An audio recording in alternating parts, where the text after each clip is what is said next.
Bueno, lo primero hasta hora de la mañana es Cataluña. El día de hoy, miércoles 6 de septiembre, pues señalado en el calendario para muchos porque puede ser clave en el llamado proceso. Pendientes de tres escenarios, tres en el día de hoy. Por un lado el escenario del Parlamento de Cataluña, por otro lado el escenario del Palacio de la Moncloa y por otro lado la sede del Tribunal Constitucional. Nos vamos en directo en este punto hasta Barcelona, en el Parlamento de Cataluña, porque hoy es el día en que previsiblemente Junts pel Sí y la CUP pretenden sacar adelante la llamada Ley de Consultas. Aida Clemente, buenos días. Buenos días. Aquí a media hora hay convocada una reunión extraordinaria de la Mesa del Parlamento que podría tramitar esa ley del referéndum. Otra opción es que Junts pel Sí y la CUP pidan alterar el orden del día ya con el Pleno en marcha para introducir esa ley. Sea como sea, Carles Puigdemont ha asegurado que esta semana quedará aprobada la ley y que además se firmará el decreto de convocatoria. Muchas gracias, Aida. En la sede del Tribunal Constitucional en Madrid, porque ahí están también muy pendientes, está Irene Francés. El alto tribunal está hoy alerta para reunirse y tomar una decisión tan pronto como sea posible en el caso de que el gobierno presentara algún tipo de recurso, siempre que se apruebe algo desde el Parlamento. Buenos días, Irene. Buenos días, sí, a las 10 arranca aquí un pleno ordinario del Tribunal Constitucional sin Cataluña en el orden del día, pero con la vista puesta en el Parlamento por lo que pueda pasar y modificar así ese orden del día, porque si finalmente se aprueba esa ley del referéndum y el Gobierno decide recurrirla ante este tribunal, se suspenderá esa norma de forma cautelar, pero automática en cuanto se admita a trámite ese recurso. Lo que está por ver es si se adoptan otras medidas para asegurarse de que esa resolución se cumple, como sanciones económicas o la suspensión en sus funciones de los firmantes de la ley. Gracias, Irene. Y como les decía hace un instante, pendiente de todo lo que pueda suceder, va a estar en el día de hoy el Gobierno. El Consejo de Ministros podría reunirse en sesión extraordinaria, pero de momento no hay convocatoria fija. ¿Por qué, Gabriel López? Buenos días. No hay convocatoria porque el Gobierno convocaría un Consejo de Ministros extraordinario dependiendo de lo que ocurra en Cataluña. De hecho, todos los ministros están ya avisados por si tuviesen que acudir rápidamente aquí a Moncloa. El presidente del Gobierno tiene completamente libre la agenda. Imaginamos que pendiente desde aquí, desde el Palacio de la Moncloa, de si el Pleno del Parlamento de Cataluña o el propio Gobierno de Cataluña aprueban las llamadas leyes de desconexión con el resto del Estado. Pendientes para actuar de la forma más apropiada y recurrir esas normas ante el Tribunal Constitucional. Gracias. Muchas gracias, Gaby. Pendientes de todo esto y una última hora, ¿eh? Estoy leyendo en la cuenta de Juan Ignacio Zoido, estaba leyendo que avisa, el ministro del Interior está avisando de una operación antiterrorista en este instante, una operación antiterrorista en Melilla. Enseguida conoceremos los detalles, tan pronto como los tengamos se los ofreceremos. Con todo esto, Sirón de Miriam, ¿qué más asuntos? Buenos días. ¿Qué tal? Buenos días, Sergio. Pues hoy desayunamos con un nuevo caso de odio en las redes sociales. Inés Arrimadas, líder de Ciudadanos en Cataluña, denunciará a la mujer que le deseó por Facebook que fuera violada en grupo. La autora ha sido despedida de su trabajo. Nos preguntamos si ese despido es legal o no. Lo debatiremos ahora en unos minutos en nuestra mesa de tertulia. También vamos a analizar hoy la última sentencia del Tribunal Europeo de Derechos Humanos. Las empresas podrán leer el correo electrónico de sus trabajadores, pero eso sí, siempre y cuando les informen previamente de que esas conversaciones van a ser controladas. Y también, en clave internacional, tenemos que volver a mirar a Estados Unidos. Donald Trump ha decidido rescindir el programa de protección de los llamados Dreamers, los inmigrantes sin papeles que llegaron al país siendo menores. 800.000 personas podrían ser deportadas en 6 meses si el Congreso, que es la que tiene la última palabra, no lo remedia.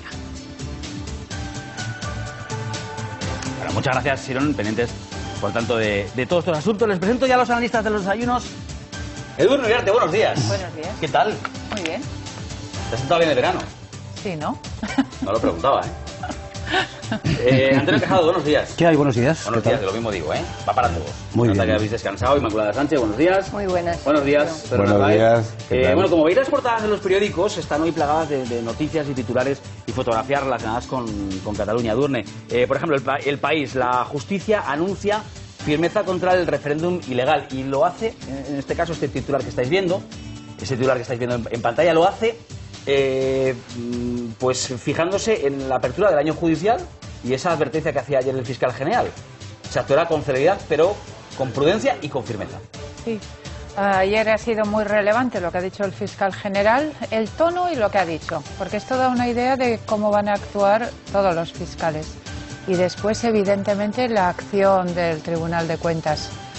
Pero la pregunta, después de saber esas acciones judiciales consistentes o fuertes o duras, ¿eso va a hacer mella en quienes se proponen saltarse las leyes en el día de hoy? No lo sabemos, no sabemos la respuesta. Bueno, el diario El Mundo, ahí lo veis también a 4 columnas más, y otros promotores del 9N pagarán 5 millones antes del 1 de octubre. Noticia, Antonio, que conocíamos en el día de ayer, decisión del Tribunal de Cuentas. Todos los responsables del 9N pues tienen que avalar ya el dinero con el que fueron en su día sancionados. En el caso de Artur Mas, 5 millones. Sí, lo curioso es la reacción que han tenido los defensores, los costaleros de la causa independentista, con ese tipo de explicaciones que dan esotéricas. Dice que es que les quieren prohibir que voten, que el Estado vuelve a dar una muestra de lo represor que es, que quieren meter miedo, etcétera. Bueno, no es más que un episodio añadidos de la necesidad que hay de cumplir la ley. En este caso es el Tribunal de Cuentas, que actúa en defensa del mal uso, del uso indebido de los fondos públicos. No tiene otra explicación que esta, la de aplicar la ley. Los responsables son ellos, en cuantía de 5 millones, me parece que es, y por lo tanto tienen que responder incluso con su patrimonio personal. Por cierto, Antonio, ya lo veo publicado en algún teletipo, noticia destacada.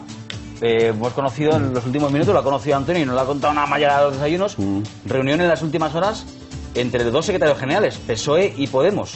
No sé si esta es una reunión discreta, secreta. Es una reunión discreta. Ellos le llaman discreta. Los periodistas, los que nos dedicamos a esto, no acabamos de entender esto de las reuniones discretas. Pero, en fin, ellos quieren, por lo menos oficialmente, la nota que ha dado el PSOE esta mañana, insiste en que la reunión ha sido discreta. Yo, con muchas conversaciones que he tenido con Pedro Sánchez, le insiste muchas veces en que nos tenemos que acostumbrar a que los políticos, los líderes políticos, se tienen que reunir tanto en público como en privado, que no tiene nada de particular, forma parte del diálogo. Bueno, en este caso, efectivamente, la reunión ha sido ayer, no se ha sabido, no ha trascendido hasta esta mañana, probablemente porque no querían que se fundiera con el tráfico de noticias sobre Cataluña que hubo ayer a última hora. Temas a tratar, oficialmente, los que han confesado, los que se confiesan son terrorismo, Cataluña y Comisión Territorial. Sobre terrorismo, compromiso de colaborar con el gobierno ante la amenaza terrorista. Cataluña, desde el respeto a las posiciones de cada uno, abrir espacios de diálogo, y ahí es donde entra de verdad el interés que tenía Pedro Sánchez en que colabore Iglesias, Podemos, en el consenso para la comisión. Y nada más, y levantar acta de que este modelo de crecimiento pues crea desigualdades y se comprometen a crear alternativas para evitarlo. Pues ya lo ven. Todo eso es más o menos lo que luego desgranamos más, Antonio, pero después de que Pedro Sánchez se reuniera hablara por teléfono con Mariano Rajoy, y de que Albert Rivera se reuniera en la Moncloa con Mariano Rajoy, ayer reunión entre Pedro Sánchez y Pablo Iglesias. Seguimos analizando un poquito la prensa. Hace un momento hablábamos de esa decisión de ayer del Tribunal de Cuentas, después de, o a la espera, mejor dicho, de lo que pueda pasar en el día de hoy. Por ahí va Inmaculada la portada del diario ABC. No sé si quieres añadir algo más. Las caras de los que, en fin, hacen responsables del 9N y este titular: Artur Mas condena a su equipo a pagar la factura del 9N. Ahí lo estás leyendo. Sí, era evidente y llega muy oportuno. El Tribunal de Cuentas está haciendo su trabajo. Es evidente que saltarse la ley tiene su coste, y yo solo añadiría y pediría al Tribunal de Cuentas esta misma celeridad para sus otras funciones, que todos sabemos que a veces tardan años, no meses sino años, en fiscalizar cuentas de partidos, de instituciones, de ayuntamientos que también manejan dinero público, y también debería pedírseles esa misma efectividad, lo cual no quita que realmente era el momento de poner su función encima de la mesa, porque ha llegado el día D del que llevamos hablando tanto tiempo, y ahora se va a ver la aplicación de la ley, que todos tenemos claro, tanto un bando como otro, que tiene que aplicarse, pero la palabra que a mí me gustó del presidente Rajoy y también de Rivera ayer fue la proporcionalidad. Vamos a ver. Y también vemos más caras, ahí lo veis, también en la portada del diario La Razón, de todos los miembros del gobierno que están y que han participado en este llamado proceso independentista, el proceso. Este titular a 5 columnas: fianza de 5 millones por el 9N. Pedro, ¿algo que añadir? Hombre, sí, hay que añadir que, aparte de los 5 millones para el 9N, el dinero al que se enfrentan, al que podrían dar la multa o la fianza a la que podrían enfrentarse, el resto, el gobierno actual, sí siguen adelante con sus planes, que si les embargan sus bienes no tendrían ni siquiera para pagar los 500.000 euros más o menos de media que le correspondería a cada uno, ¿no? Bueno, pues pendientes de todo eso estamos, tenemos todas las líneas abiertas. Un titular que desarrollamos ahora un poquito más, Silvia Laplana, pronóstico del tiempo, decíamos antes que, y ahí lo vemos en el mapa, efectivamente que habrá tormentas en el noreste peninsular. Buenos días. Efectivamente, muy buenos días. Unas tormentas que hoy nos pueden dejar del orden de 20 litros por metro cuadrado en solo una hora y afectando básicamente a Girona, a Baleares, a Barcelona. A Baleares también puede haber algún chubasco, pero no será tan intenso. Teruel, interior de Castellón, de Valencia, también en la serranía de Cuenca. Precipitaciones débiles por la mañana en el Cantábrico. Por la tarde, en cambio, se irán abriendo claros. Viento fuerte en Canarias, temperaturas bajando por el norte. Eso nos dejará allí valores entre 20 y 22 grados que contrastan con los 38 que esperamos en Badajoz o en Córdoba. Gracias, Silvia. Luego nos amplías y nos cuentas algo del huracán Irma. Efectivamente, a las 9:30. A las 9 nos lo cuentas. Ángel Pons, buenos días. ¿Qué tal? Buenos días, Sergio. Liechtenstein 0, España 8. Sí, así fue anoche, Festival de Goles de España. El Liechtenstein marcó nada más y nada menos que 8 goles y ahora mismo está a 4 puntos del Mundial de Rusia del año que viene. Cumplió el equipo de Lopetegui y con creces. Morata y Aspas, con un doblete cada uno, reivindicaron el papel de delantero centro. Los últimos partidos de esta fase de clasificación serán en octubre ante Albania e Israel y han de servir para sellar el pase al Mundial.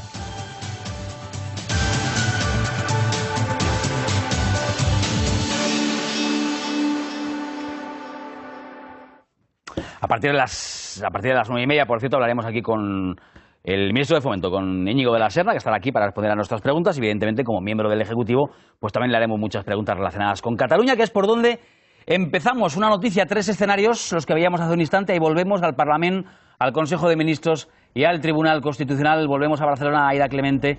Es cierto que sea lo que fuere, lo que planean aprobar en el Parlamento en el día de hoy el Gobierno y sus socios, de momento ha sido todo llevado en el más absoluto secreto. Buenos días. Sí, buenos días. Se mantiene esa estrategia hasta el final porque en media hora escasa hay prevista una reunión extraordinaria de la mesa y sigue sin estar encima de la mesa esa ley del referéndum. Una posibilidad es que se tramite en esa reunión, otra que Junts pel Sí y la CUP soliciten alterar el orden del día ya con el Pleno en marcha e introduzcan entonces la ley. Pero que hoy se debata no significa forzosamente que hoy se vote, eso podría ser mañana o incluso el viernes en un pleno monográfico que ya ha pedido Junts pel Sí y la CUP y que entonces daría tiempo a introducir enmiendas. Sea como sea, Carles Puigdemont ya ha asegurado que la ley quedará aprobada esta semana, en la que también se firmará el decreto de convocatoria. Un pleno, el de hoy, que empieza a las 10 de la mañana y que se prevé largo y con muchas interrupciones. De entrada, PSC, Ciudadanos y el Partido Popular ya han advertido que abandonarán el hemiciclo cuando se produzca la votación. Bueno, y como les decíamos en portada, el Tribunal Constitucional estará hoy muy pendiente de lo que pueda suceder en Cataluña y de cualquier recurso que pudiera interponer el Gobierno. Ayer, se lo contábamos, en la apertura del año judicial, el fiscal general advirtió de que la justicia actuará con celeridad y coherencia, de forma serena pero firme y enérgica. En el francés, saludos de nuevo.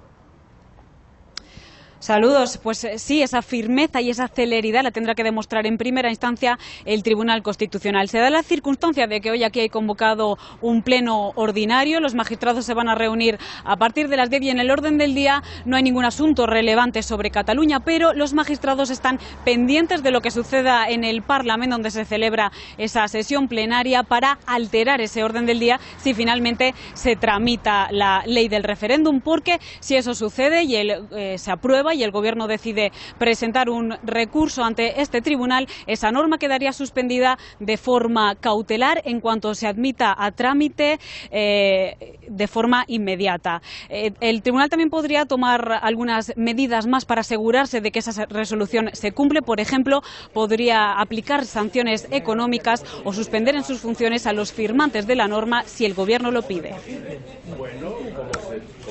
Y en el Palacio de la Moncloa continúa Gabriel López. Nos contabas hace un instante que los miembros del Ejecutivo serán convocados a un Consejo de Ministros extraordinario si hay materia. ¿No, Gaby?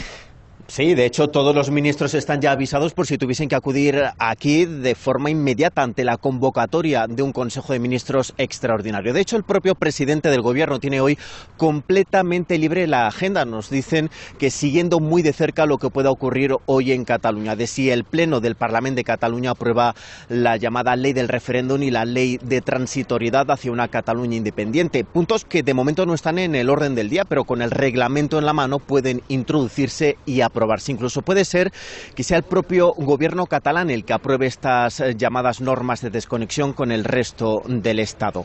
En ese caso sería el pleno del próximo viernes el que las debata una vez ya aprobadas. El gobierno tiene estudiados todos los escenarios para actuar de la forma más apropiada posible. Si las leyes de ruptura se aprueban en el Parlamento, lo que haría el gobierno es ampliar un incidente de ejecución de sentencia ya presentado, pero si quien aprueba esas normas es el gobierno de Cataluña, lo que haría el gobierno es presentar un nuevo recurso ante el Tribunal Constitucional. Todos los escenarios están abiertos y puede ocurrir cualquier cosa. De hecho, y aquí entramos en el campo de la especulación, ese pleno en Cataluña podría aprobar estas leyes de noche, por lo que el Consejo de Ministros se convocaría a eso de las 9:30 de la noche.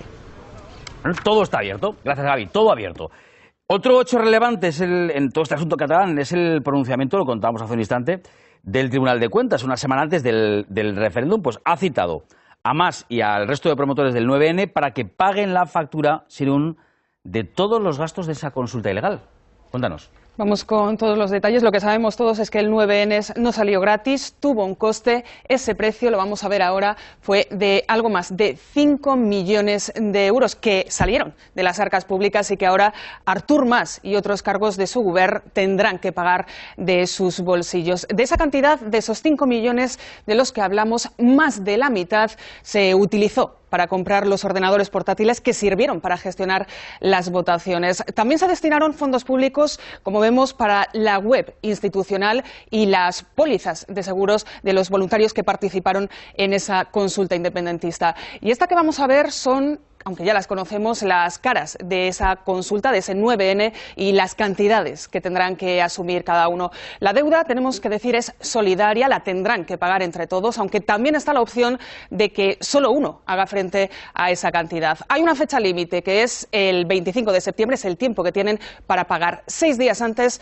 de la consulta independentista. Si no lo hacen, se les embargará todos los bienes por esa cantidad, por esos 5 millones de euros. Artur Mas apela a la solidaridad ciudadana para hacer frente a esa fianza. Com que ens voleu fer por i no tenim por, el que farem, i el que farà molta gent, és ajudar a que entre molta gent en petites quantitats. Això al final, el missatge que els donarem és: si seguiu per aquí, tampoc ens espantareu, perquè si del que es tracta és de reunir uns quants diners, ja els reunirem. Ara i per l'1 d'octubre, si cal, també. Esas eran las palabras de Artur Mas. El Govern cierra filas con los impulsores de ese 9N. El presidente Carles Puigdemont avisa textualmente: si se les toca a ellos, nos tocan a todos. Y además critica que se haya tomado esa decisión de forma express. Ha realizado un salto cualitativo en su estrategia desesperada de fabricar miedo. Ha decidido incrementar sus amenazas y las agresiones ante el conjunto de los ciudadanos que queremos votar para decidir nuestro futuro. Aquí no lo tenemos, en la mesa de análisis, con nuestros analistas y con la mesa puesta. Podríamos estar, Edurne, poniendo la mesa hasta mañana por la mañana, porque es un asunto que tiene, como veis, pues muchos frentes, muchos escenarios diferentes. Prácticamente ha habido que hacer un máster, los ciudadanos han tenido que hacer un máster para conocer cada uno de los recovecos legales o alegales de toda esta historia. Bueno, os pido un titular. Hoy, ¿de qué tenemos que estar pendientes? Evidentemente de lo que vaya a hacer el Gobierno de Cataluña, eso está claro. Pero te iba a añadir, Sergio, después de hacer el máster, porque llevamos todos estudiando este asunto desde hace mucho tiempo, lo cierto es que nadie sabe lo que va a pasar en las próximas horas. No lo sabemos.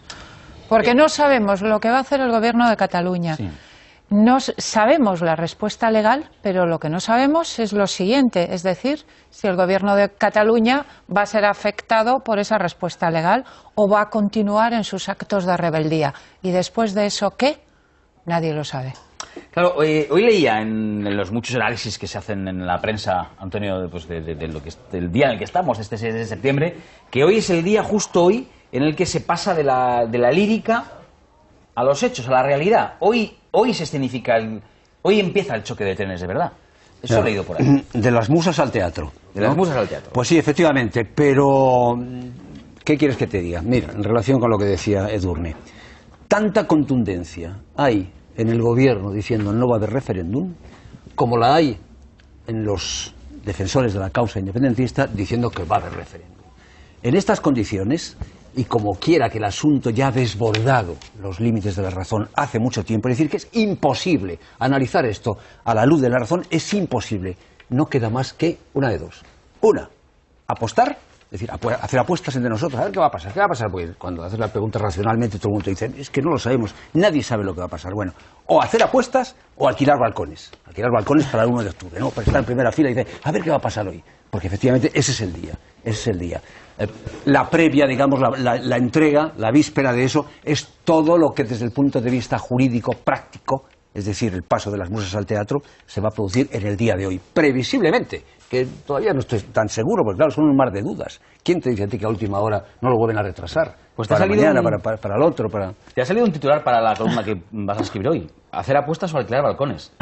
Ah, pues claro, no, es una manera de decir que estamos en la irracionalidad, en el absurdo absoluto. No hay manera de aplicar una plantilla racional a todo lo que está ocurriendo. No hay manera, no hay manera. Lo que pasa es que somos idiotas y corremos como idiotas detrás de las liebres ciegas que están soltando los independentistas. Todos como imbéciles detrás. Dice uno, esto es que no nos dejan votar. El otro dice, no es delito convocar un referéndum. ¡Qué tonterías! Porque claro que no es delito convocar un referéndum, es un delito desobedecer, es un delito la sedición, es un delito lo que cuelga detrás de una convocatoria de un referéndum, no convocar un referéndum. El día de hoy, Inma, va a estar lleno de tecnicismos.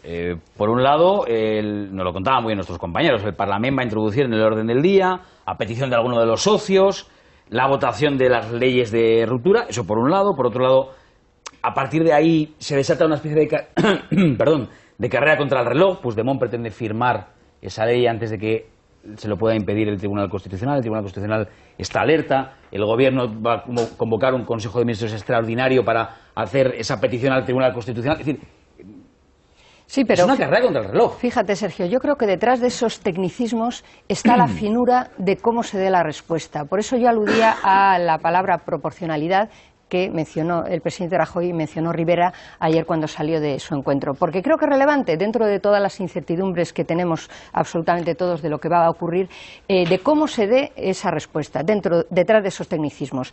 Puede aplicarse el artículo 155 in extremis, que sabemos que el Gobierno en principio no quiere hacerlo. Se puede actuar el Tribunal Constitucional más de oficio, inhabilitando o cesando de sus cargos al presidente y a sus consejeros, o tiene que ser el Gobierno, que fue muy relevante en mi opinión lo que dijo el fiscal ayer, para tranquilizar a algunos magistrados del Tribunal Constitucional que estaban remisos de que ellos tuvieran que asumir esa responsabilidad. Dijo, bueno, aquí la Fiscalía, es decir, el Gobierno es el que va a tener la mano ejecutora. Yo creo que detrás de esa respuesta proporcionada está la clave, porque estoy convencida que hay muchos catalanes que están deseando que alguien les ponga una red sobre la que caer para no precipitarse al vacío, tanto independentistas como gente que simplemente quiere que se haga el referéndum, pero no quieren que su gobierno esté en la ilegalidad. Pedro, y el Gobierno tendrá que tomar decisiones, tendrá que decantarse por pues aplicar la Ley de Seguridad Nacional o aplicar el artículo 155. No sé si hay muchas más opciones. Bueno, yo creo que lo tienen todo preparado, efectivamente, todo está bajo secreto de sumario, tanto por una parte como por la otra, pero lo que está claro es que el Gobierno, como ya se ha dicho, se va a reunir de urgencia para poner todo lo que tiene, todas las armas que pueda tener sobre la mesa. Yo sobre la cuestión de la proporcionalidad, yo creo que ya hemos pasado cualquier meta, ¿no? Con todas las líneas rojas, que ya se puede hacer cualquier cosa legal para frenar este desafío. Si de repente hoy finalmente se firma o sale adelante, está claro que el TC tiene que actuar. Esos magistrados remisos deberían estar menos remisos, porque para eso se hizo una ley de reforma del del Tribunal Constitucional para que ellos pudieran actuar, pero más bien va a ser la Fiscalía, yo creo, la que va a tomar la primera palabra. Bueno, pues con todo esto abierto, en las últimas horas, hace un momento hablábamos de la última reunión que hemos conocido. Si usted está despertando ahora, sepa que la última reunión es la de Pedro Sánchez y Pablo Iglesias, que se han reunido para hablar de muchas cuestiones, también de la cuestión catalana. Discretamente. Discretamente. Previamente, con un poquito menos de discreción, pero también discretamente, porque no había cámaras dentro de la reunión, previamente se habían reunido Albert Rivera y Mariano Rajoy en el Palacio de la Moncloa, y antes habían hablado por teléfono Pedro Sánchez y Mariano Rajoy. En un momento de gran tensión política, el Gobierno busca cerrar filas con los partidos constitucionalistas. Tras la conversación mantenida por Mariano Rajoy con el líder socialista el lunes y mostrar su disposición a llevar adelante una comisión sobre Cataluña en el Congreso, ayer se reunía con el presidente de Ciudadanos en Moncloa. Albert Rivera ha mostrado su apoyo sin fisuras al Ejecutivo, a quien ha pedido que aplique la ley para evitar otro 9M. No puede volver a pasar lo mismo que el 9 de noviembre y, por tanto, a cambio de ese compromiso de apoyo al Gobierno, le he pedido al Gobierno también que actúe y que nos traslade la información y las decisiones que vaya tomando en estos días. Pedro Sánchez rechazaba nuevamente el intento de quebranto de los independentistas. Dejaba claro que Cataluña seguirá siendo España antes y después del 1 de octubre y reiteraba su concepto de nación. Creo que debemos vivir con naturalidad y con orgullo y normalizar una realidad que es compleja en un mundo que efectivamente, acepta el que la nación no se identifica únicamente con los límites de un Estado, sino que dentro de un Estado pueden compartirse distintas identidades nacionales. El secretario general del PSOE aconsejaba a los votantes de su partido no acudir a votar el 1 de octubre para no participar en lo que denominaba un simulacro. Podemos asegura que no comparte la hoja de ruta de las fuerzas políticas que gobiernan en Cataluña, pero entiende que la consulta del 1 de octubre es una manifestación legítima. El desafío independentista también ha planeado en la apertura del año judicial y a él se han referido tanto el fiscal general del Estado, José Manuel Maza, como el presidente del Tribunal Supremo y del Consejo General del Poder Judicial, Carlos Lesmes. Garantizamos plenamente en tal sentido una actuación serena y siempre sometida a la norma, pero tan firme y enérgica como requiera la preservación de las instituciones del Estado de Derecho. Como jueces, hoy más que nunca, nos corresponde custodiar sin ambigüedades la Constitución y la ley. Estamos ante una gran responsabilidad y estoy seguro que sabremos afrontarla. La Judicatura también está movilizada, empezando por el Tribunal Constitucional, que hoy se reúne en pleno. Antonio y Pedro, os voy a pedir a vosotros un titular, luego me reservo a Edurne y a Inma para otra cosa. Un titular sobre el bloque constitucionalista. Una pregunta. ¿Esa unión, ese bloque unido frente al independentismo, es real? ¿Durará? Espero que sí, depende también de lo que pase, de cuál sea el desenlace de toda esta aventura, que a mi juicio no va a ninguna parte. Pero en principio sí, hay una cosa que no admite ninguna duda, que es la adhesión al orden jurídico vigente, y eso está realmente acreditado por parte de los tres, del PP, del PSOE y de Ciudadanos. Yo creo que durará, pero se verá si efectivamente eso tiene más recorrido el 2 de octubre, ¿no? Depende de lo que suceda. Ya sabemos los planes de Pedro Sánchez. Pedro Sánchez, sobre todo, lo que quiere es llegar a la Moncloa, echar a Rajoy. Está claro que está muy firme también en la defensa del presidente y del Estado de Derecho contra los planes de los separatistas, pero también tiene evidentemente sus propias tácticas, con lo cual yo creo que va a estar firme hasta el día 1 de octubre. Vamos a ver qué pasa después. Bueno, cambiamos de asunto. Veréis por qué me reservaba la opinión de Inma y Edurne, también la vuestra, a ver si da tiempo. Abordamos ahora, Sirún, el complejísimo asunto, debate de Inés Arrimadas y los graves insultos que ella misma denunció haber recibido en las redes. Imagino que conocéis el caso, ¿no? Una usuaria de Facebook escribió literalmente que deseaba que la violaran en grupo, se decía. La cuestión es que una vez denunciado por la propia Arrimadas, esta mujer pues fue a su vez linchada en las redes y despedida por su empresa. Sirún, cuéntanos. Como comenzábamos al principio del programa, hablábamos de ese nuevo caso de odio en las redes sociales. Como has detallado, el blanco de esos mensajes era Inés Arrimadas, la líder de Ciudadanos en Cataluña. Un mensaje que decía textualmente que querían que fuera violada en grupo. La empresa en la que trabajaba esta mujer la despidió. Nosotros nos preguntábamos si es legal o no ese despido y por eso vamos a analizarlo ahora en la mesa de desayunos. Esta empresa lo ha anunciado públicamente públicamente, además, en un comunicado. La portavoz nacional de Ciudadanos había anunciado antes en un tuit que iba a emprender acciones legales contra esta mujer, iba a poner este asunto en manos de la justicia. Gracias, Irún. Complejísimo asunto, como digo, porque tiene muchas aristas también. Edurne, ¿cómo lo ves? A mí lo que me preocupa es que siga habiendo este tipo de mensajes de odio y de amenazas violentas en las redes sociales. Me parece muy bien que haya denunciado Inés Arrimadas y me parece que tenemos que empezar a poner coto a estas amenazas violentas en las redes sociales. Se acaba de plantear el debate, ¿está bien que se le haya despedido? Y yo respondería a ese debate. Me parece que en estos momentos la prioridad o el debate esencial es ¿qué podemos hacer para acabar con la violencia y las amenazas en las redes sociales? Eso es lo que a mí me preocupa fundamentalmente. Inma. Yo creo que básicamente lo que nos pone sobre la mesa este caso es el problema no resuelto, esa laguna legal y jurídica y de control que hay respecto a la publicidad de amenazas a políticos. Los políticos de siempre saben que tienen una cota de animadversión de ciertos ciudadanos, de insultos por la calle y todo tipo de improperios. Otra cosa es que tengan esta publicidad. ¿Por qué esta agresora, a esta persona que ha amenazado tan deleznablemente, en mi opinión, a Inés Arrimadas y que flaco favor hace a la lucha contra la igualdad y la violencia de género? El hecho de que sea publicitado, de que todo el mundo al día siguiente lo sepa. Inés Arrimadas hizo muy bien en denunciar, pero yo creo que hay que dar el cauce legal y el cauce jurídico a estas amenazas para que sean efectivas. ¿Por qué la empresa va y la despide al día siguiente? Que yo no tengo conocimientos para saber si eso es legal o no. Porque ya ha saltado a la publicidad de todo el mundo. Es casi una mala imagen para esa empresa. Claro. Yo creo que ahí es donde hay que poner el coto. Creo que tenemos una laguna legal muy importante y cada vez que surge un caso de estos se ve, tanto en Twitter como en Facebook en este caso, esa inmediatez y la publicidad estratosférica que se da a un hecho, a una amenaza, a un comentario. Yo creo que los legisladores tienen que ponerse las pilas y tenemos que ponérnoslas todos, no coger esa rapidez de las redes sociales para reaccionar. Bueno, se abre un doble debate, Pedro. Creo que nadie va a cuestionar que la opinión de esta usuaria de las redes sociales pues es condenable. Bueno, y Sergio, se une a otros tweets que ha puesto muy violentos. Es que no es el único. Sin duda, pero se ha hecho famoso. Yo os planteaba la otra vuelta de tuerca. Sí. Es que después, una vez conocido el nombre y la identidad de esta persona, ha habido un linchamiento en las redes y una empresa que la ha despedido.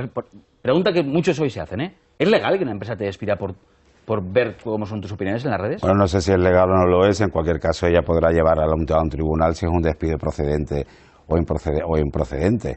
Lo que está claro es lo que decimos todos en las redes queda registrado. O sea, si alguien quiere contratar a esta señorita o señora o lo que sea, verá cómo es, verá los comentarios que ha hecho y verá si para su empresa está bien o no contratarla, ¿no?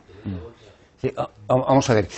Cuando alguien entra a trabajar en una empresa, se mide, se calcula, se detecta, se valora la condición profesional, la cualificación profesional, pero también la condición moral. Es decir, se le piden antecedentes penales, se indaga un poco en la conducta, en los antecedentes que tenga familiares, etcétera, para ver si también desde el punto de vista moral, si tiene suficientemente buena educación, si respeta a los demás, etcétera. Todo eso también se prueba al admitir a un trabajador en una empresa. Por lo tanto, esa valoración de la condición profesional y moral también tiene que constar a la hora del despido.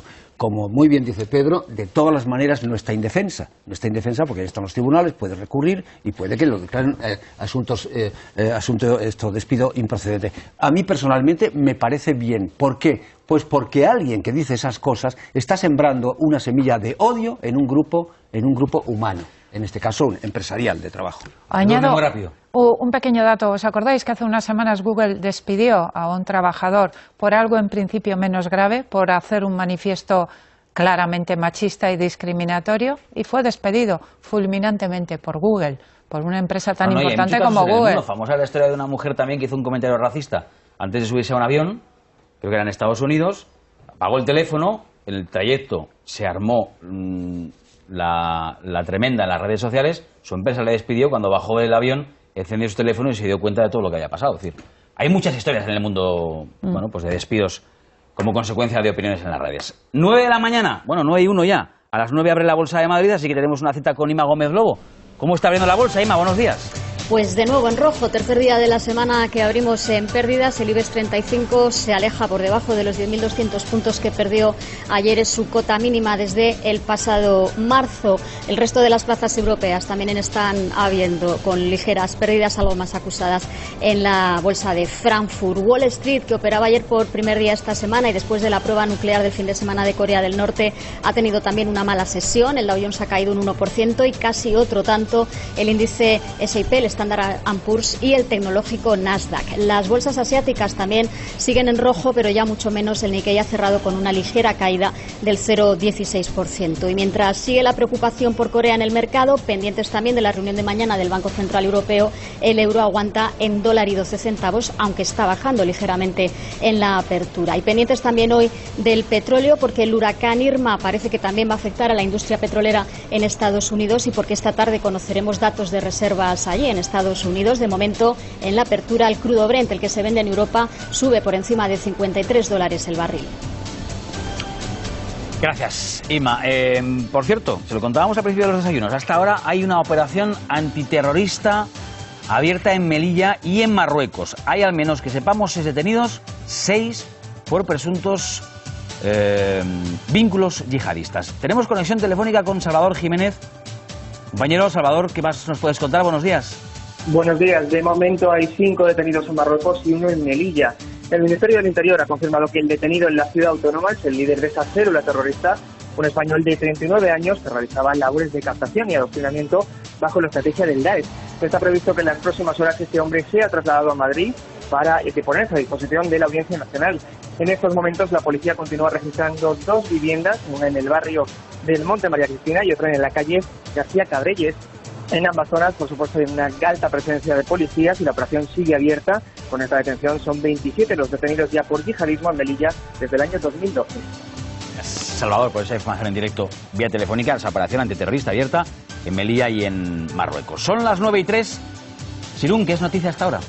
A esta hora tenemos que mirar a Cuba, a la isla. El ministro de Asuntos Exteriores, Alfonso Dastis, intenta cerrar una visita oficial del presidente del gobierno, de Mariano Rajoy, o de los reyes de España a la isla, que lo haga antes de que Raúl Castro deje el gobierno en febrero del próximo año.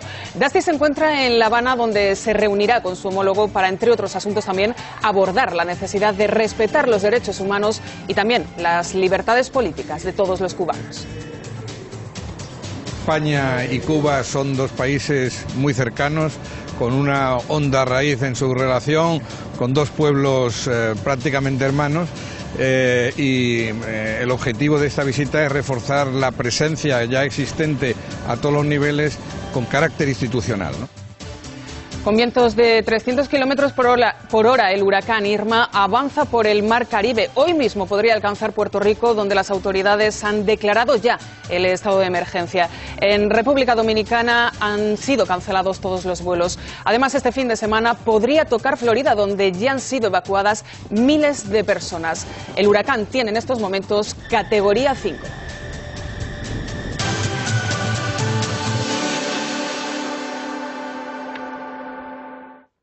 Nueve y 5, seguimos. Ayer le contábamos aquí en directo, en los desayunos, a las 9 de la mañana, ese desayuno informativo en el que participaba Pedro Sánchez. Estábamos muy pendientes de lo que pudiera decir sobre Cataluña. Más bien ahí en ese desayuno dijo poco, aunque sí que habló mucho de economía. Va a proponer, y en eso nos vamos a detener un poquito, en la economía, porque Pedro Sánchez anunciaba que va a proponer un nuevo pacto sobre los salarios para que suban entre el 2,5% y el 3,5% en los próximos 4 años. Para el líder socialista es hora de que los sueldos vuelvan a los niveles previos a la crisis, y por eso dice que hay que recuperar la negociación colectiva y desmontar, así lo definió él, la reforma laboral.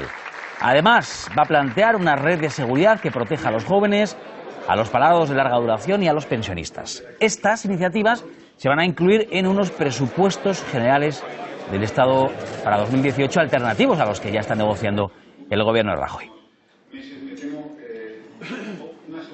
Si los trabajadores han sido los primeros en sufrir las consecuencias de la crisis, deben ser también los primeros en percibir los beneficios de esa recuperación económica. Y si me preguntan cuál es la principal debilidad estructural de nuestro país, yo diría que es el empobrecimiento. lo empobrecida que sale nuestra sociedad de esta crisis. La gran recesión, si se ha traducido en algo, es en la gran desigualdad. Pues aquí nos detenemos un ratito. Pedro, por ti empiezo.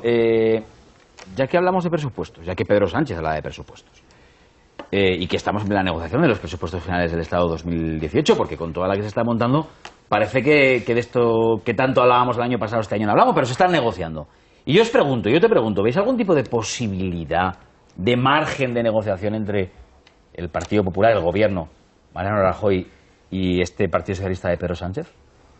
Yo la verdad es que lo dudo bastante. Dudo que después de que pase todo lo que tenga que pasar y después del apoyo o la abstención a los anteriores presupuestos por parte de buena parte de la Cámara, ya se van a poner en modo electoral y va a ser bastante complicado. Es lo que te puedo decir a la pregunta que me haces. Sí. Luego, sobre lo que decía Pedro Sánchez de los salarios, pues hombre, es normal, también lo dice el presidente del Gobierno y otros miembros destacados del gabinete, que la recuperación tiene que también notarse en los trabajadores, ¿no? Está claro, eso es evidente. Pero del desayuno de ayer de Pedro Sánchez, aparte del tema económico, yo me quedaría, si me permites, con la frase de lo que dijo sobre el tema de las naciones, ¿no? De las naciones que tenía España, que dijo que eran 4, España, Cataluña, Galicia y el País Vasco, que ha dado mucho que hablar, incluso que Susana Díaz le diga que Andalucía también es otra nación, claro, cosa que yo también reivindico como andaluz desde aquí. Bueno. Y luego escuchamos, porque Pedro Sánchez también ha hablado esta mañana y también ha vuelto a hablar sobre Cataluña. Yo estaba saltando ya a la parte económica. Antes habíamos escuchado, de hecho, esa frase de Pedro Sánchez, que evidentemente fue la que dio más vueltas ayer en todos los medios de comunicación. Podéis comentar lo que queráis, pero yo os pongo sobre la mesa más preguntas sobre presupuestos, porque decía Pedro Narváez sobre Pedro Sánchez, que ve difícil una negociación, un acuerdo sobre presupuestos PP-PSOE. Ojo que PP-PSOE están llegando a acuerdos en otras materias. Sí, y posiblemente estarán de acuerdo en las respuestas a lo que ocurra hoy en Cataluña. Digo posiblemente y añado aquí la incertidumbre que tú también señalabas antes, Antonio. Creo que sí, parece que al final ahí irán juntos. Pero acuerdo para los presupuestos, no, en absoluto, yo no lo veo. Tendría que haber una transformación radical de las posiciones de Pedro Sánchez.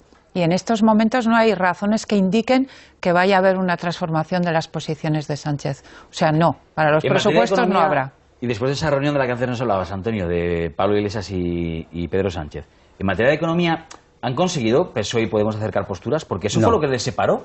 No, ni las acercarán. Hombre, has dado en el punto clave que yo creo que va a marcar el futuro del Partido Socialista, porque esa es la razón de ser de un Partido Socialista, la economía y lo social, en contra de lo que dice Pedro y lo que algunas veces se utiliza en su contra, en contra de Pedro Sánchez, que se utilizan estos debates palabreros, como esto de la nación, el Estado, tal. No, lo importante es esto. Lo importante es esto para un partido de izquierdas. Y en estos momentos Pedro Sánchez lo que está denunciando, a mi juicio con toda la razón, es un modelo de recuperación económica que está basado en la devaluación salarial, en la precariedad, en la temporalidad, en el despido fácil, en el despido barato. Todo esto es lo que permite al partido en el poder, al Partido Popular, hablar de recuperación. Esto es lo que está denunciando Pedro Sánchez. Esto es en lo que Pedro Sánchez quiere entenderse de verdad con Pablo Manuel Iglesias.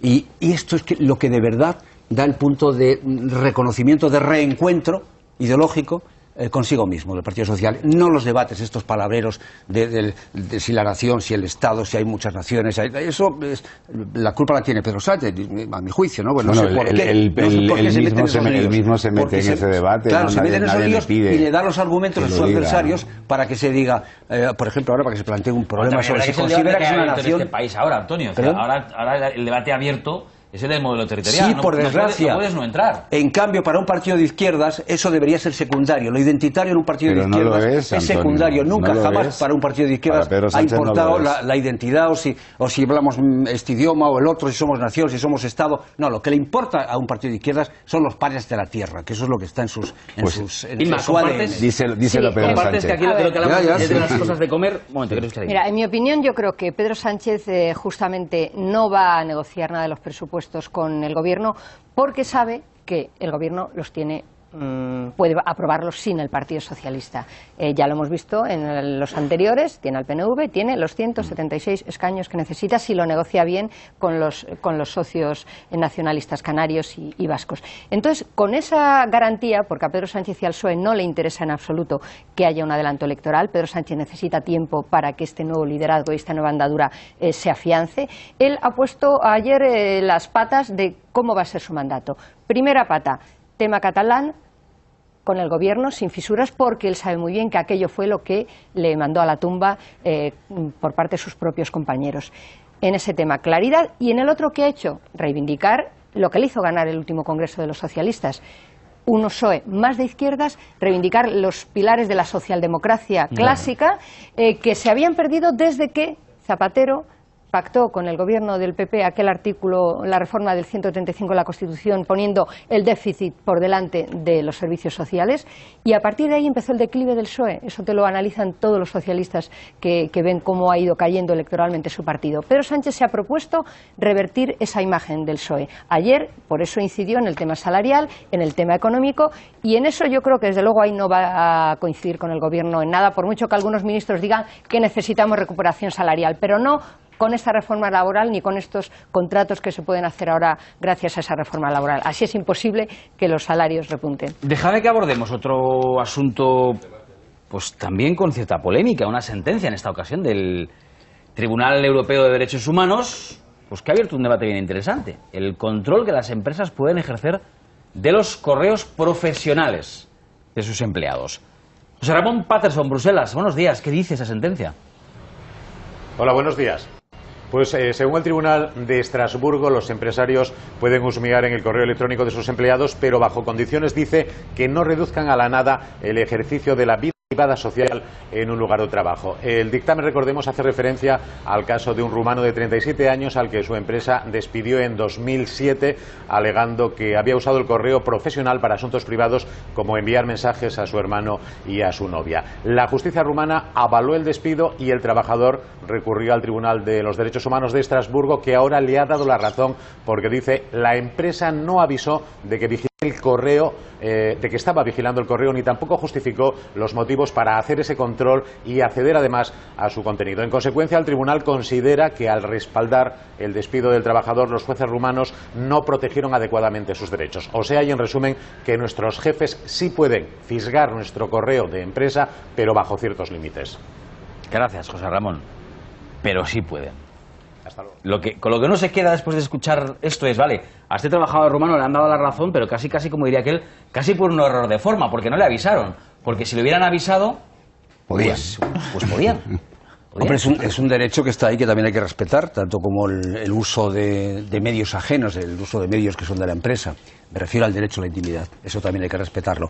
A mí me parece que esta es una cuestión de sentido común. Es muy difícil que un trabajador en estos, aquí ahora, en estos momentos, un trabajador, por lo menos en las profesiones que me vienen a la cabeza, probablemente en otras no, es muy difícil que separe su condición privada de su condición profesional a la hora de manejar un ordenador. Es muy difícil, ¿no? No se le puede pedir a un trabajador que olvide toda su parte familiar, su parte privada, durante las 8 horas de trabajo. Por lo tanto, algunas veces pues tendrá que utilizarlo, y incluso desde el punto de vista de la empresa y para la cuenta de resultados también le vendrá bien que tenga ese desahogo, ¿no? De responder a un SMS, a un correo que le acaba de mandar su mujer y tal. Es una cuestión de sentido común. Hay límites. Lo que no se puede hacer es un uso abusivo de medios instrumentales que no son tuyos, pero tampoco se le puede pedir a un trabajador que se olvide de que es persona y que se olvide de que es padre o hijo o abuelo o nieto durante 8 horas. No se le puede pedir eso.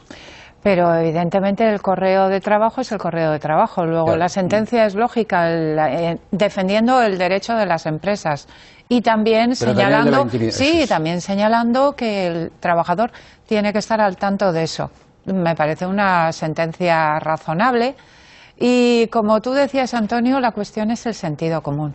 El sentido común indica también que probablemente en este despido hubo un abuso enorme del uso del correo para cosas personales, o en otras palabras, que la mitad del tiempo el trabajador estaba en cosas personales. Yo estoy segura de que, aplicando el sentido común, ese era el caso. O en otras palabras, que a la inmensa mayoría de la gente esto no le va a afectar. Claro, pero entonces lo que habrá que regular es eso, es ¿qué parte de tu tiempo de trabajo puedes emplear en...? Es que, pues no el 60%, claro. Porque no antes hablaba del correo electrónico y en el lugar de trabajo. Cualquier herramienta de trabajo, es decir, un teléfono suministrado por la empresa, en el que tú tengas un montón de aplicaciones para chatear y tener conversaciones, pues también es susceptible de ser, siempre y cuando haya sido avisado, de ser leído por la empresa. Claro, y a mí me parece hasta cierto punto lógico. El problema es que tenemos un mundo que se está digitalizando a tal velocidad que no terminamos, yo creo, los trabajadores normales, de adecuarnos a ese ritmo. ¿Por qué el problema del mail? Todos en un momento dado a lo mejor hemos llamado por teléfono para un tema familiar durante el horario laboral, pero el problema del mail es que queda registrado. Entonces, utilizar el correo electrónico de la empresa, bueno, pues para eso tienes otros correos electrónicos personales. Yo creo que, digamos, la limitación del tiempo, de que no puedas, como decía Antonio, ni pensar en tu madre si está enferma y tienes que hacerle una llamada para ver qué pasa, eso yo creo que está fuera de esta sentencia. Pero los medios digitales, y hace nada hemos hablado de las redes sociales, es decir, todo ya se conoce, queda registrado, se puede publicitar, la empresa lo puede utilizar. Entonces, yo creo que hay que tener mucho cuidado y ahí tenemos el problema de las lagunas legales. Por eso vamos a golpe de sentencia. Estamos dejando en manos de los jueces que interpreten un poco quién tiene la razón, pero el problema es eso, la celeridad de todos estos cambios, pero yo creo que en el mundo laboral tenemos que reubicarnos y tener en cuenta que lo que se escribe en un mail o en una red social o incluso en un móvil si tienes una aplicación, queda constancia. No es una llamada como antes a un familiar para contarle cómo te va el catarro, ¿no? Casi, no el contenido de la llamada, pero la llamada también queda registrada. Todo. Pero pasaba más desapercibido porque una llamada es un tiempo y bueno, pues tienes que cortar. Pero en cambio estás delante de un ordenador y puedes tirarte horas contestando correos electrónicos que no son del trabajo. Hombre, yo creo que si ese trabajador puede ser investigado porque esté cometiendo algún tipo de delito o porque la empresa crea que está haciendo algo ilícito todavía, pero si no, me parece un atentado absoluto, total, de libro contra la intimidad de las personas y de los trabajadores. Todos podemos utilizar en un momento determinado el teléfono, el correo de la empresa, y no todos los correos son profesionales, o sí, o a lo mejor tienes un periodista, por ejemplo nosotros, te comunicas con una fuente, tú no dices a nadie qué fuente tienes y luego se meten en tu correo para averiguar eso, por ejemplo, digo refiriéndonos a nuestra profesión, evidentemente el periodismo sería imposible en cada profesión, sería imposible. Entonces, sí, pero en otros trabajos, porque lo amontonamos continuamente, lo privado y lo público. En otros trabajos es más fácilmente delimitable. Entonces me parece que a no ser que haya una... Entendiendo lo que dice Antonio, en justa reciprocidad, no podrías en tu tiempo libre jamás atender una llamada de trabajo. Claro, exactamente, no es mi horario de trabajo, yo estoy en lo privado. Una noticia. Todo está, pero es legislar. En este caso la sentencia, no es hora. Pero deja claro que la empresa tiene que haber indicado previamente al trabajador que se va a controlar su correo.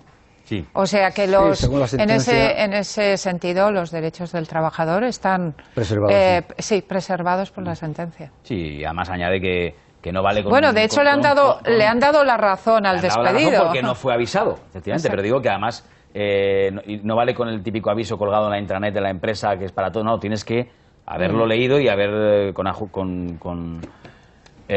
acuse de recibo, es decir, que tienes que haber leído que la empresa y haber entendido que la empresa te está diciendo que puede tener acceso a tus correos electrónicos de trabajo. Yo creo que esto será de aplicación solamente para casos muy concretos de abusos evidentes. Volvemos con Sirun, volvemos con otra polémica más, otro asunto polémico más generado en Estados Unidos por Donald Trump, que ha suspendido la protección de la que hasta ahora gozaban muchos miles, de inmigrantes sin papeles llegados a Estados Unidos siendo niños. ¿Qué ha pasado, Sirun? Pues como decías tú, estamos ante la última polémica medida de la era Trump. El presidente del gobierno ha decidido acabar con ese programa de protección del que gozan los llamados Dreamers, los jóvenes inmigrantes que entraron sin papeles cuando eran menores de edad. Ya ha habido protestas, también muchas reacciones, incluidas la de Barack Obama, el presidente que sacó a estos soñadores del limbo jurídico al que el gobierno actual de Donald Trump de Estados Unidos ha vuelto a enviar. Los Dreamers vuelven a ser inmigrantes sin papeles. Se ha acabado la protección que les dio Obama. Se quedan sin permisos de trabajo y residencia y podrán ser arrestados y deportados. El fiscal general Jeff Sessions anunció la medida que suscribe Donald Trump, ya criticado por su sucesor. Es cruel y erróneo, ha dicho Obama, que rompe así su silencio postpresidencial para defender el llamado programa DACA, ahora extinguido. La última palabra, de todas formas, la tiene el Congreso, que dispone de 6 meses para regular el limbo en el que quedan los soñadores. A esa esperanza se aferran los Dreamers, 787.000 personas, el 80% nacidas en México. El país ha dicho que lamenta profundamente la medida. Los jóvenes y las comunidades inmigrantes van a defender los derechos del migrante. Ayer ya hubo protestas ante la Casa Blanca. Los Dreamers están arraigados. Son estudiantes y profesionales, ciudadanos de un país en el que soñaron prosperar y que ahora les enseñan la puerta de salida.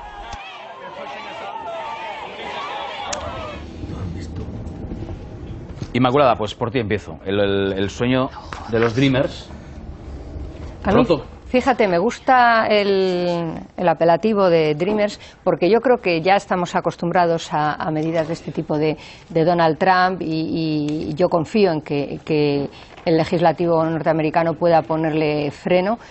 Pero yo creo que es que esta palabra, el que se le llame a estos jóvenes Dreamers, nos pone un poco en que Donald Trump está haciendo algo contra lo que ha significado siempre Estados Unidos, que va más allá de la coyuntura de hoy, de que eche a X miles de jóvenes ilegales de su suelo. Porque la palabra sueño siempre ha estado ligado a lo que era la imagen de Estados Unidos, el sueño americano, el sueño de que cualquiera podía prosperar, una tierra de igualdades, de libertad. Esa es la imagen que Estados Unidos lleva atesorando durante siglos. Donald Trump se está cargando, en mi opinión, no solo esta legislatura o esta sociedad americana que económicamente también está en declive, te dicen algunos expertos que analizan cómo funciona ahora mismo la economía global, es que puede esta medida socavar ya a medio plazo y a más plazo que el actual lo que significaba América para los americanos, los orgullosos de su nación. Por eso lo de que les llamen Dreamers yo creo que tiene su mensaje añadido y espero y confío que el Congreso pueda ponerle coto porque evidentemente son mucha gente y que pues gente joven la que realmente da esperanzas a un país. Yo creo que sería algo erróneo, aunque por otra parte es algo que prometió en su campaña también. Yo desearía que se pudieran quedar, evidentemente. Ahora bien, Donald Trump pone en acción las medidas que prometió en su campaña electoral y por las cuales fue elegido. Eso por un lado. Y por otro lado, volvemos el debate de la inmigración es el mismo en todos los países del mundo, también en Europa. O dicho de otra manera, cuando Donald Trump ahora propone esta medida, que a mí no me gusta, que no nos gusta a nadie, como he dicho al principio, está proponiendo medidas que está aplicando también Europa. ¿Qué está haciendo Europa? Cerrando sus fronteras, impidiendo la entrada de otros muchos Dreamers, como estos chicos y chicas jóvenes, desde África están deseando entrar en nuestro país, en toda Europa, sobre todo a través de nuestro país, de Italia. ¿Qué estamos haciendo los europeos? En la práctica lo mismo que Donald Trump. Esa también es la dura realidad que debemos reconocer. Pedro. Yo creo que una cosa son poner coto a la inmigración ilegal y desordenada, que es lo que intenta hacer también Europa, como decías, y otra muy diferente es lo que está haciendo Donald Trump con los llamados Dreamers, que son los hijos de los que fueron inmigrantes ilegales en su momento. Es como si hubiera llegado un niño de 7 años y ahora tiene 17 y ahora lo expulsan del país. Es una aberración, ¿no? Yo creo que eso... Y el Congreso, que tenías esperanzas en que el Congreso lo parara, yo creo que los republicanos o el Congreso me parece a mí que poco van a hacer por impedirlo. A ver, técnicamente no es que vaya a expulsar a esos más de 600.000, casi 800.000. 780.000. Dreamers. Técnicamente es que les quita la protección extra que tenían, ¿no? De que pueden ser deportados en cualquier momento. Estamos ante una cuestión de valores, una cuestión de principios, y los principios y los valores son universales y no tienen fecha de caducidad. Esto es lo que está escrito en la parte del mundo en la que vivimos, en la parte civilizada, y en este sentido es una agresión a ese tipo de valores, a ese tipo de principios que están declarados por esta parte del mundo, insisto, civilizada, en lo que llamamos derechos humanos, Declaración Universal de los Derechos Humanos. Muy bien, Edurne, me lo has quitado de la cabeza. No solamente Estados Unidos, en Europa se está atropellando también esa declaración de valores, esa declaración de derechos humanos con el tema de los refugiados. Exactamente igual.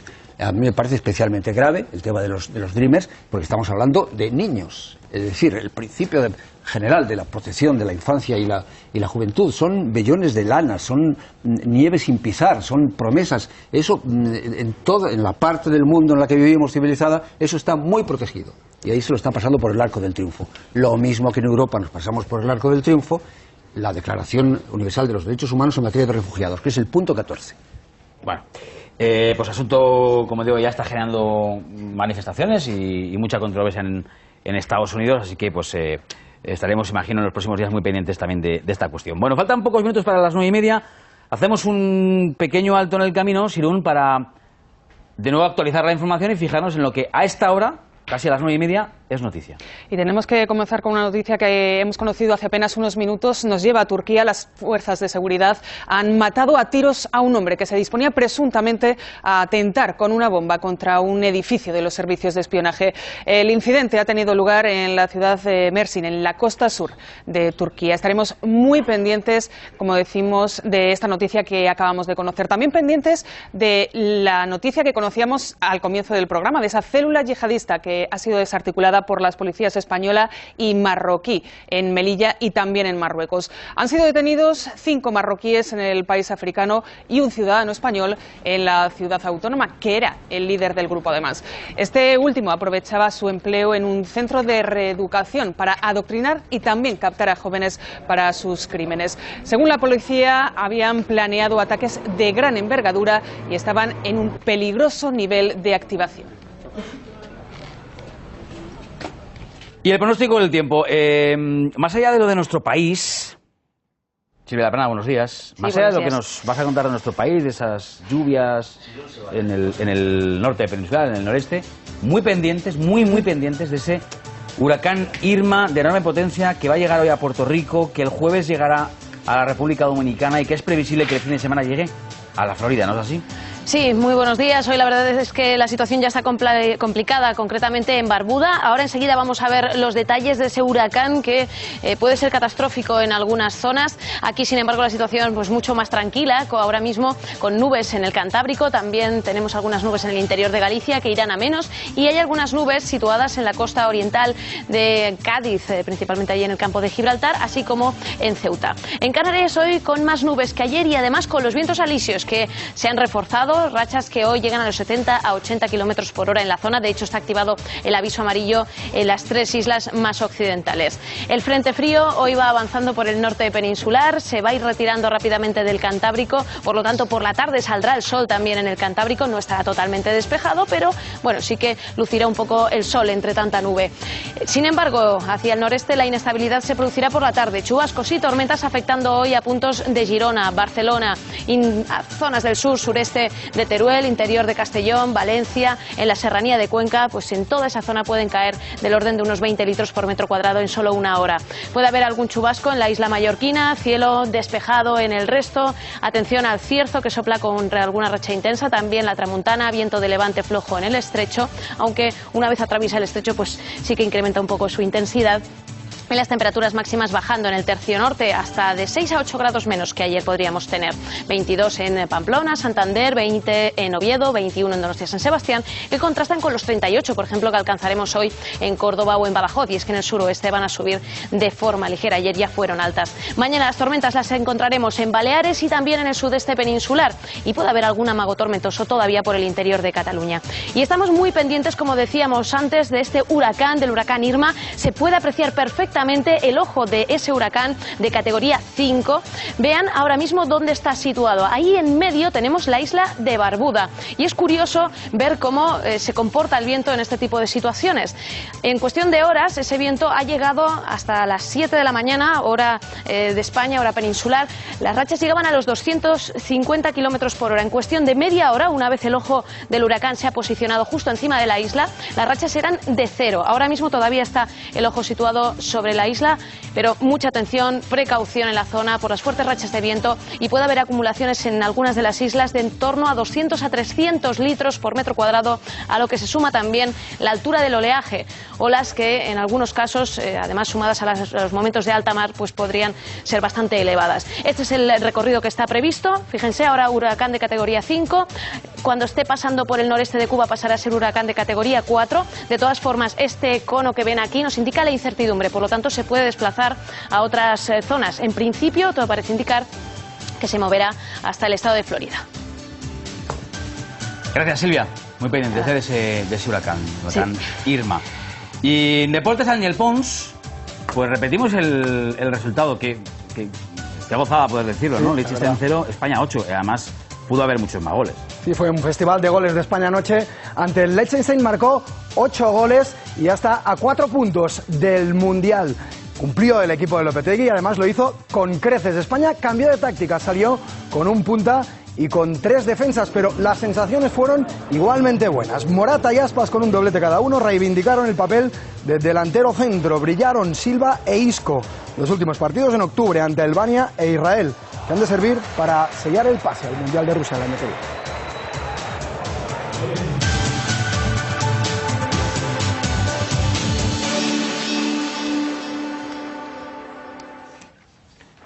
Pues ya sentado aquí en la mesa de los desayunos Íñigo de la Serna, ministro de Fomento. Buenos días. ¿Qué tal? Muy buenos días. ¿Qué tal? ¿Cómo está? Muy bien.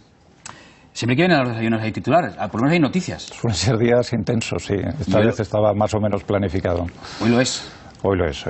Es un día importante. Decíamos hace un instante aquí en la mesa que este miércoles 6 de septiembre, es un día en el que se pasa de la prosa a... De las musas al teatro. Gracias, Antonio.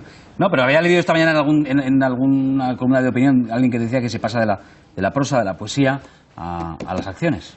Bueno, está por ver lo que está decidiendo en estos momentos la mesa del Parlamento, si finalmente da luz verde a la aprobación definitiva en el pleno de las dos leyes, ¿no? de la ley del referéndum y de la ley de desconexión, ¿no? Si eso ocurriera finalmente, pues evidentemente se pondría en marcha un proceso profundamente antidemocrático y que es un proceso muy importante para este país, al que el Gobierno desde luego va a responder, como ha dicho nuestro presidente, ¿no? con moderación, con tranquilidad, pero con muchísima contundencia y muchísima firmeza, ¿no? ¿Tiene el Ejecutivo todo preparado? ¿Ha contemplado todos los escenarios posibles? Absolutamente todo preparado. Este Ejecutivo, con el presidente a la cabeza y con la coordinación de la vicepresidenta, tiene contemplados todos los escenarios y está preparado para lo que pueda pasar. Enseguida le voy a hacer más preguntas sobre todas las posibilidades y qué puede pasar y qué puede no pasar en los próximos días, pero creo que escuchemos juntos una frase que ha dejado esta mañana Pedro Sánchez, esta misma mañana, en una entrevista en la cadena SER. Acaba de decir que basta ya de dividir, hacer una línea, una separación entre constitucionalistas y no constitucionalistas. Estamos todos dentro del orden jurídico. Escuche. Basta ya de hablar de un espacio constitucionalista. La Constitución somos todos aquellos que nos sometemos a las reglas del juego.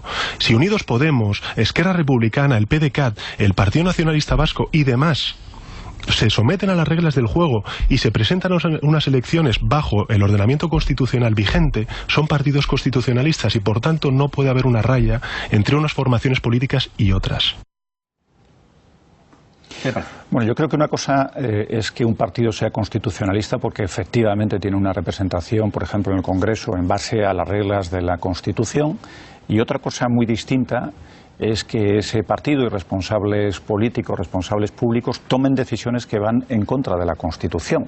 Y en ese caso, evidentemente, no estamos hablando del respeto a la Constitución ni de que sean partidos que sigan la Constitución y por lo tanto se puedan considerar constitucionalistas, ¿no? Y entendemos perfectamente que si el Gobierno en estos momentos y los partidos que soportan el Gobierno dan luz verde a un proceso que es ilegal como el Tribunal Constitucional ha determinado, pues evidentemente estamos ante decisiones absolutamente contrarias a la Constitución.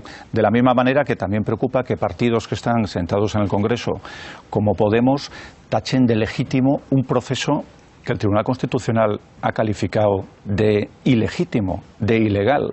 No se puede estar con la ambigüedad en un momento tan importante para la historia de nuestro país, y desde luego lo que hay que pedir a Podemos es que respete y pida el respeto de la Constitución y por lo tanto diga claramente que lo que está ocurriendo en estos momentos en Cataluña es profundamente ilegal, como así lo ha declarado el Tribunal Constitucional. De otra manera, cualquier ley que promueva Podemos en el Congreso, pues no tendría que extrañarse si un diputado considera que, bueno, se puede cumplir o no se puede cumplir, ¿no? Hay que cumplir las leyes del Congreso, como hay que cumplir también lo que dicta el Tribunal Constitucional. Sobre los apoyos con los que cuenta el Gobierno, ha manifestado muchas veces, la última en las últimas 48 horas, Pedro Sánchez, en las últimas 24 Albert Rivera, el apoyo incondicional en esta materia al Gobierno. ¿Será un apoyo, será una unidad de la que tanto hablan sin fisuras? Porque a partir de hoy, en esto de pasar de las musas al teatro, pues vamos a ver muchas cosas.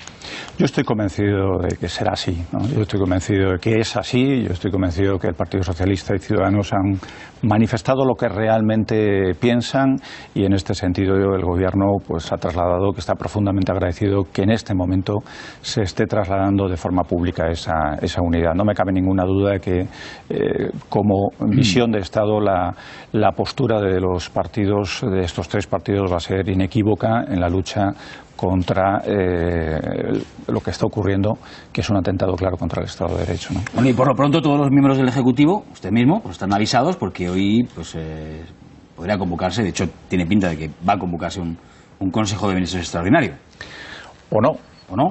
O no, depende de lo que vaya a pasar en la mesa, depende de lo que vaya a pasar en el Pleno, depende de lo que dure el Pleno, en fin, lo que sí tenemos claro es que el Consejo de Ministros actuará de forma ágil, pero no precipitada.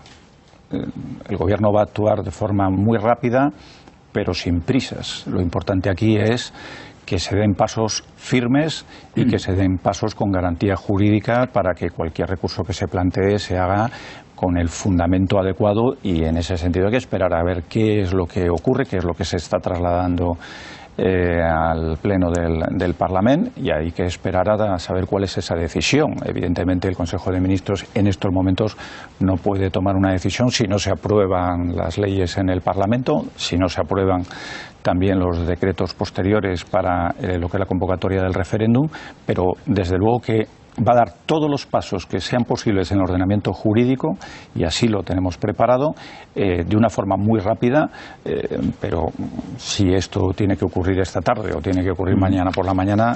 Bueno, de momento esta mañana ya ha pasado algo. Junts pel Sí y la CUP han pedido en la mesa del Parlamento ya una sesión extraordinaria el viernes, si no me equivoco, para... ya veremos para qué, pero según muchos analistas, bueno, pues para que dé tiempo este próximo viernes a aprobar esas leyes de desconexión o de referéndum. Bueno, pues que no está claro que esas leyes no se vayan a aprobar en el día de hoy, si así lo decidiera la mesa, que insisto, como se está celebrando en estos momentos es difícil hacer una predicción, y que el pleno extraordinario del Parlamento del viernes esté destinado a otra cosa. En fin, esto es en estos momentos un cúmulo de despropósitos absoluto, y el Gobierno está tranquilo. El Gobierno, como digo, va a actuar de una forma siempre proporcionada a los hechos que ocurran, y actuaremos porque estamos preparados para ello, ¿no? Bueno, tenemos todas las líneas abiertas. A lo largo de la conversación, si produjera alguna novedad sobre Cataluña, pues la pondremos evidentemente en la mesa y le preguntaremos al ministro de Fomento, que como es ministro de Fomento, pues si le parece hablamos de Fomento. Me parece muy bien. Vaya verano. Movido otra vez, ¿no? Sí, la verdad es que no hemos tenido un verano con muchas vacaciones, ¿no? Hemos tenido que resolver algunos conflictos, pero bueno, la vida es así, en política, y hay que estar siempre para eso, ¿no? Para eso nos pagan, para promover buenas cosas y proyectos interesantes para el conjunto del país y también para intentar dar solución a los problemas que se vayan. ¿Da por cerrado el conflicto en el aeropuerto del Prat? Bueno, yo creo que el conflicto del Prat es un conflicto cerrado con el laudo, ¿no? Así lo hemos trasladado. Existió una primera fase de negociación entre trabajadores y empresa, fracasó. Existió un proceso de mediación por parte del organismo correspondiente, que era la Generalitat, fracasó, y el Gobierno se vio obligado a tramitar un laudo de obligado cumplimiento, ¿no? Por tanto, a partir de ese momento el problema queda resuelto. Es cierto que luego el comité de huelga ha hecho... ¿Se puede desobedecer un laudo? No se puede desobedecer un laudo y, francamente, el comité de huelga lo que plantea es una nueva huelga para que se cumpla el laudo, lo cual, en fin, es un poco extraño, ¿no? Porque es un laudo de obligado cumplimiento, es decir, el laudo hay que cumplirlo por ley, por lo tanto, plantear una huelga para que se cumpla algo que ya hay que cumplir por ley no parece muy razonable. De la misma manera que plantear una huelga para un laudo y para la defensa de un laudo, cuando ese laudo está siendo recurrido precisamente por quienes convocan la huelga, pues tampoco parece razonable, ¿no? Yo creo que es en estos momentos una deriva en la que, hombre, esto parece lo de la parte contratante de la primera parte, pero sería gracioso si no tuviera repercusión sobre la seguridad ciudadana, porque este tipo de huelgas en ese tipo de filtros de seguridad pueden provocar riesgos en seguridad, y eso es precisamente lo que a nosotros más nos preocupa. Pero nosotros entendemos que el conflicto con el laudo está resuelto, que ahora lo importante es que se aplique de una manera rápida y confiamos que así sea. Dígame una cosa, ¿tiene miedo el Ministerio de Fomento, tiene miedo su titular de eso que se ha llamado, y yo sé que no es exactamente así, pero así se lo planteo, efecto contagio de otros colectivos, de otras empresas privadas que operan en otros aeropuertos, en otros lugares parecidos? Bueno, realmente comisiones obreras, UGT, los grandes sindicatos hicieron un llamamiento que a nosotros nos pareció muy razonable y que además era el llamamiento que estaba lanzando el propio Gobierno, que es que este tipo de cuestiones donde hay que tratarlas, donde hay que abordarlas es en la mesa de negociación sectorial, en la que está la patronal y están los sindicatos. No está el Gobierno, pero sí es cierto que el Gobierno puede, en algunos casos, en materia de seguridad, en infraestructuras públicas, realizar algunas aportaciones, por ejemplo, en el ámbito de la formación, en el ámbito de la calidad del empleo, en el ámbito de la contratación pública, y nosotros vamos, a partir del 11, a sentarnos con los sindicatos y con la patronal para abordar ese tipo de cuestiones. Y es ahí donde tienen que debatirse los problemas de cada aeropuerto, porque tiene que haber una negociación sectorial. Si no, ¿para qué sirven en este país los convenios colectivos? Y luego cada punto asociado a esos convenios colectivos pues lleva una guerra independiente, ¿no? Yo creo que la seguridad privada no solo afecta al Ministerio de Fomento, ni siquiera solo al Gobierno. En el ámbito público afecta y mucho a los colegios, por ejemplo, a las administraciones locales, a las administraciones territoriales, la seguridad en los edificios públicos, en la sanidad, en los centros de salud, etcétera. Hoy leemos que Renfe y Adif han convocado paros para el día 29, de 23 horas, casi un día. Bueno, yo creo que ahora con esta convocatoria y atendiendo un poco a lo que tiene la convocatoria, me da la impresión que gran parte es un déficit de información sobre algunos planes que tiene el Gobierno en relación a Renfe y Adif. Y espero, confío que sentándonos y hablando y con transparencia, explicando algunas cosas que todavía es cierto que no hemos explicado y en las que estamos trabajando, en algunos casos porque todavía no tenemos la concreción de las ideas, podamos resolver sin que lleguemos a que se produzca el conflicto todo lo que a comisiones y UGT les preocupa en torno a Renfe y Adif. Por cierto, ¿cómo va el ritmo de ejecución de las obras de la alta velocidad?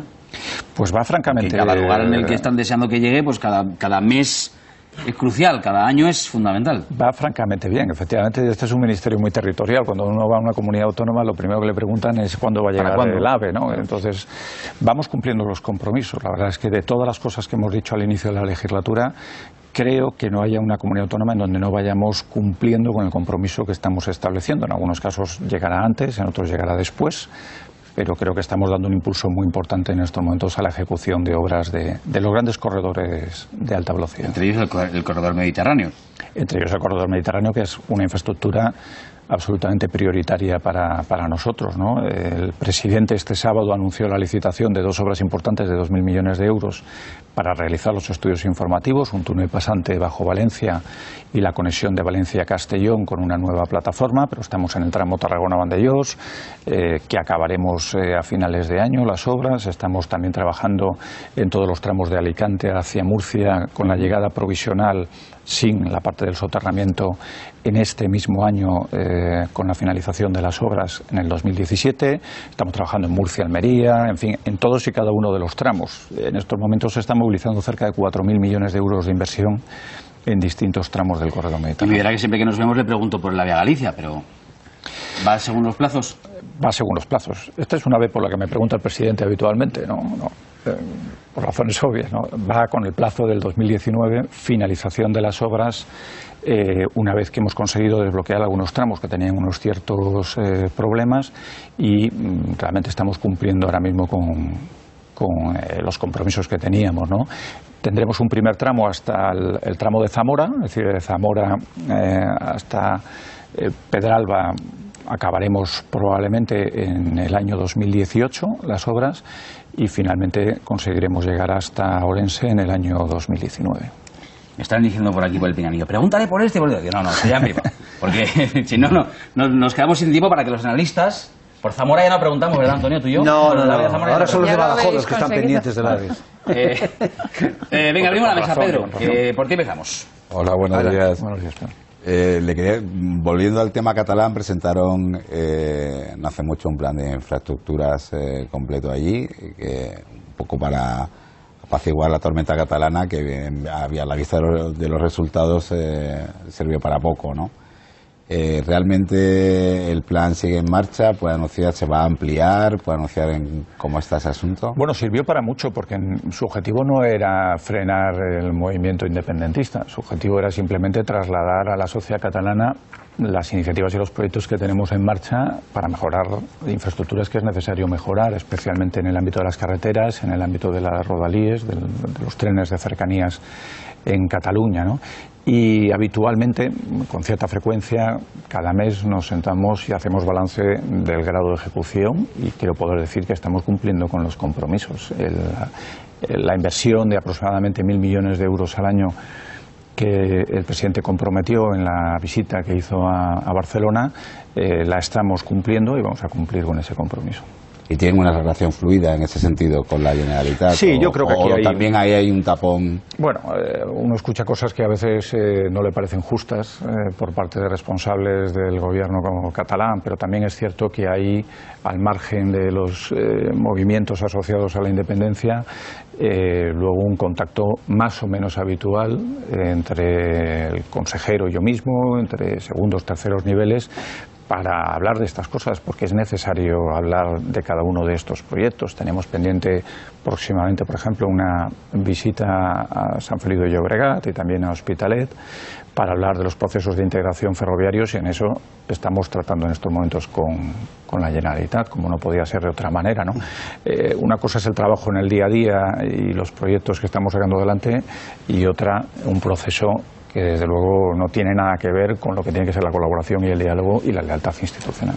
Inmaculada. Buenos días, ministro. Usted tuvo que desmentir a su antecesora, Ana Pastor, cuando dijo que la quiebra de las autopistas de peaje no costarían €1 a los españoles. A finales de julio el Gobierno finalmente ha tenido que asumir esas autopistas. Hablamos de varios miles de millones. Yo preguntaría si no resulta contradictorio, cuando el Gobierno ahora está lanzando ese mensaje de que estamos saliendo de la crisis, el tener que hacer un segundo rescate a unas empresas privadas, y me gustaría saber si tienen calibrado el montante del coste para todos los españoles, finalmente. Sí, bueno, un par de matizaciones. Primero, yo no desmentí a la ministra Ana Pastor. La ministra Ana Pastor hizo esas declaraciones en un contexto en el que podía llegar a ser viable una transmisión de las autopistas de unos propietarios a otros en las condiciones, teniendo en cuenta quiénes eran los tenedores de deuda en aquel momento, ¿no? Eso finalmente no fue posible, y por lo tanto esas declaraciones hay que marcarlas en ese contexto. En segundo lugar, aquí nadie va a hacer ningún rescate.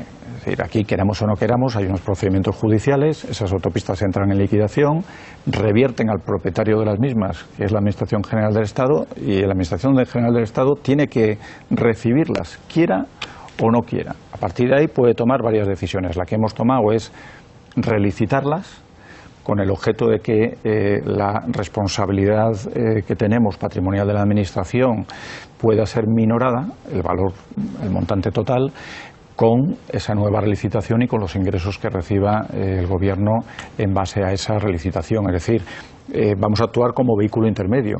Recogemos las autopistas porque la ley nos obliga a recogerlas y las volvemos a poner en el mercado a través de un proceso de relicitación. No realizamos ningún rescate, simplemente las ponemos en valor de nuevo.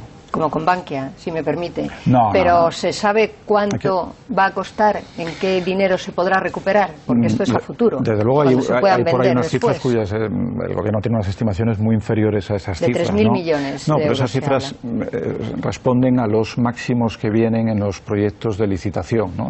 Nuestras cifras son sensiblemente inferiores a esa cantidad. En cualquier caso, ese valor tendrá que dirimirse en el momento en que se produce ya la liquidación definitiva, y ese valor de la RPA, me refiero, seguro que acaba en el juzgado, porque será un valor que determina la Administración General del Estado y los tenedores de deuda no estarán de acuerdo con ese valor.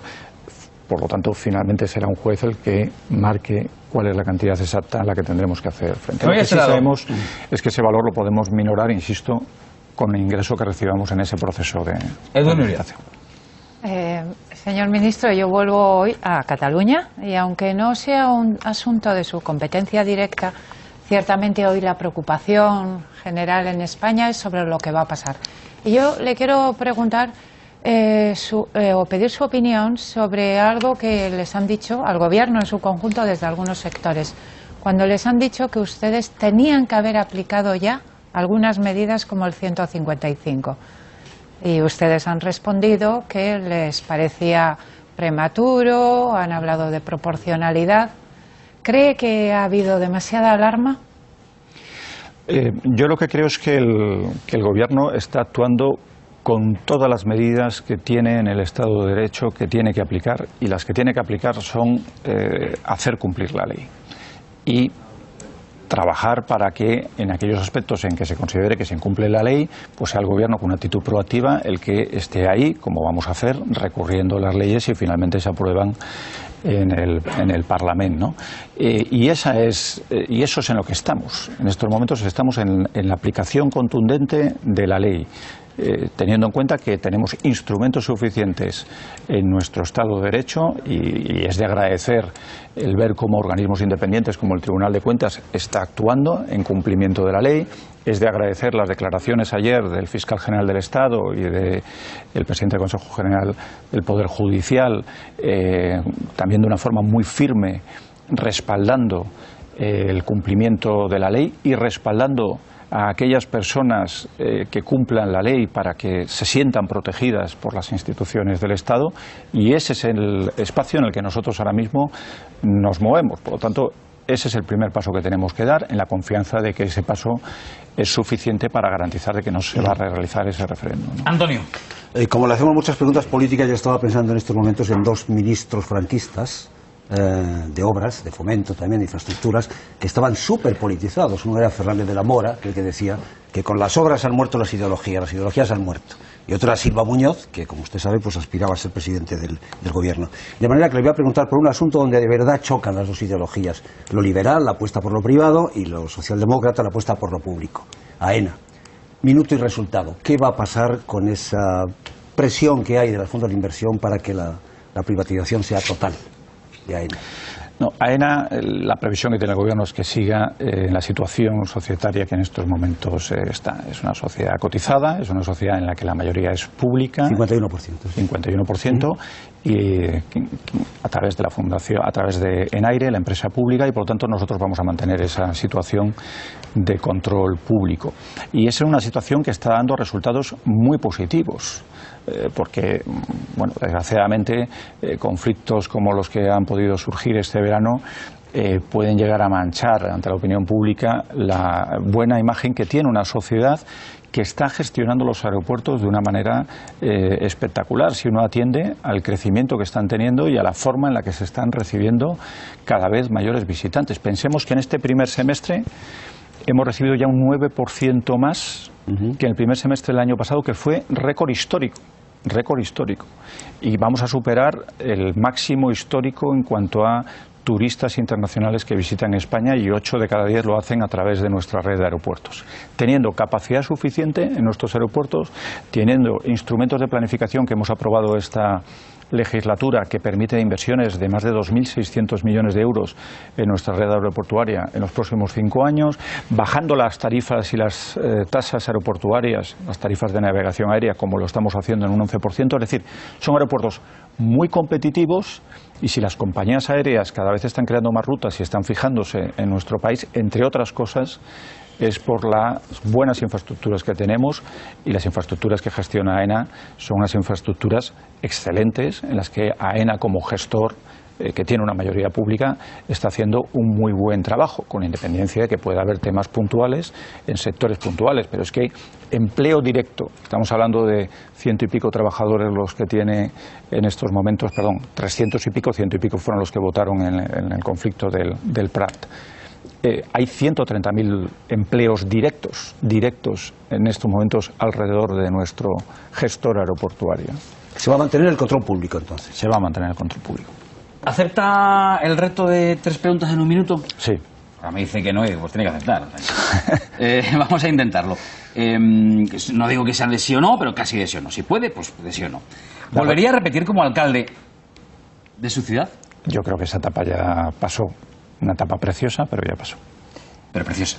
Sí, vamos, ser alcalde siempre es, dentro de la política, de las actividades más bonitas, pero si encima uno tiene la fortuna de ser alcalde de una ciudad tan espectacular como Santander, pues todo lo demás. Que lo es. El ministro de Fomento disfruta más viajando, Mojese, ¿en avión, en tren, AVE, en barco, carretera? ¿O corriendo? Prefiero en tren. Me gusta más. ¿Va haciendo cuentas de cuánto le sale el metro? Lo que voy haciendo es muchas cosas, porque el tren permite poder estar trabajando, poder estar leyendo, viendo una película. Una más. El fin de semana fui a Valencia para el acto del partido y vine en tren. A ver si en la última conseguimos, porque estas... usted que ha tenido que mediar, le decía yo al principio que vaya veranito, ha tenido que mediar en conflictos como el del Prat, antes el de la Estiba, que hoy no hemos hablado de Estiba, pero claro, como ya está resuelto.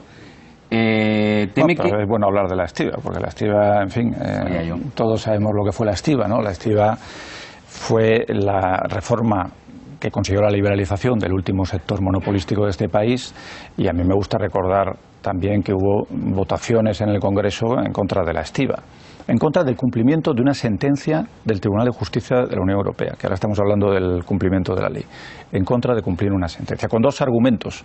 Uno, que no se iban a poner de acuerdo sindicatos y trabajadores, y el gran argumento que utilizó el Partido Socialista, que fue que iba a haber miles y miles de despidos. No solo no ha habido despidos, sino que este fin de semana han contratado a, creo que 400 personas en Algeciras. Que nos vamos del minuto, y quiero hacerle la última pregunta, que era: como ha demostrado sus dotes de mediador, ¿se ofrece como mediador para resolver lo de Cataluña? No, yo creo que en Cataluña lo que hay que claramente es, primero, cumplir la ley, porque esa es la obligación de todos, y por supuesto que esa es la voluntad del Gobierno, seguir abriendo vías de diálogo. Pero si hay alguien que está muy encima dentro del Ejecutivo, por supuesto, además del presidente, es la vicepresidenta, y francamente lo está haciendo de 10, ¿no? Pues aquí lo dejamos. Esa cámara ya se lo conoce, la que tenemos enfrente, es la que se acerca. Yo le dejo este rotulador para que cuando... Solo tenía que firmar, ¿no? Solo firmar. La última vez creo que nos quiso dejar el número de cuenta o algo así, pero... No. Pero firmar. Esa es la firma de Íñigo de la Serna, ministro de Fomento, que ha venido a desayunar con nosotros en un día importante, como es el de hoy, en el que estamos todos muy pendientes de lo que pueda suceder en Cataluña. Muchas gracias. Buenos días también a Deurno y Uriarte, Antonio Casado, Inmaculada Sánchez, Pedro Narváez. Buenos días. Gracias a los 4. Buenos Antonio, días. ¿sabes qué? Esto te va a gustar. Hoy hace 10 años, parece que fue ayer, que nos dejó Luciano Pavarotti. Una voz realmente espectacular, así que con Con ese recuerdo y esa imagen de Pavarotti nos despedimos en el día de hoy. Uno de los tres tenores. Uno de los tres tenores. Grandes tres tenores. Qué imagen, ¿eh? Sí. Y qué conciertos los tres tenores. Inolvidables. Bueno, pues el tenor italiano fue uno de esos genios, ya lo saben ustedes, exitosos que lograron una enorme popularidad, mucho más allá de su propio arte, convirtiéndose en icono mundial que representó para la lírica una figura comparable solo a la de Enrico Caruso o María Callas. 10 años después de su desaparición queda el mito del cantante que siempre deseó llevar la ópera a la gente con la voluntad de trascender fronteras, y yo creo que lo consiguió. Con Pavarotti lo dejamos, mañana ya lo saben, a las 8:25, si lo desean, les ponemos el desayuno. Buenos días.